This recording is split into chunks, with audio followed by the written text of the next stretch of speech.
मानस पूजा श्रीशङ्कराचार्य कृतम्।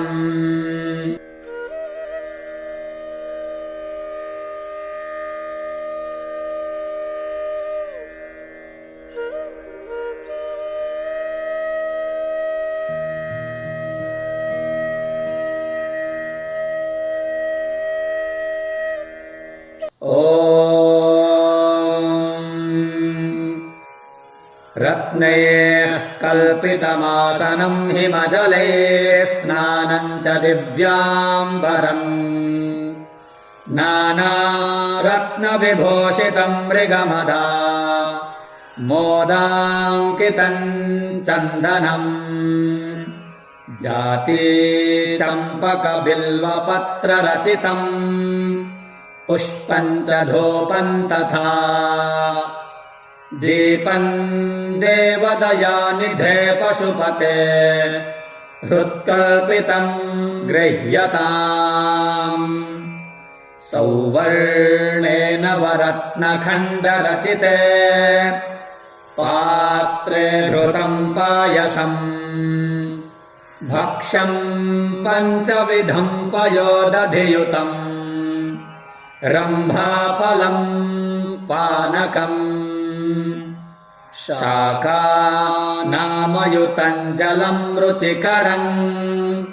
कर्पूरखण्डोज्ज्वलन् ताम्बूलं मनसा मया विरचितं भक्त्या प्रभो स्वीकुरु छत्रं चामरयोर्युगं व्यजनकन् चादर्शकं निर्मलम् वीणाभैर्मृदङ्गकाहलकला गीतं च नृत्यं तथा साष्टाङ्गं प्रणतिस्तुतिर्बहुविधा ह्येतत्समस्तं मया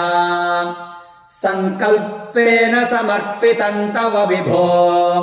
पूजां गृहाण प्रभो आत्मा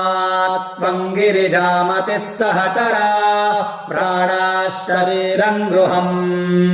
पूजा ते विषयोपभोगरचना निद्रा समाधिस्थितिः सञ्चारः पदयोः प्रदक्षिणविधिस्तोत्राणि सर्वा गिरो यद्यत्कर्म करोमि तत्तदखिलम् शम्भो तवाराधनम् करचरणकृतं वा कायजं कर्मजं वा श्रवणनयनजं वा मानसं वा पराधं विहितमविहितं वा सर्वमेतत् क्षमस्व जय जय करुणाब्धे श्रीमहादेव शम्भो श्रीमहादेव शम्भो।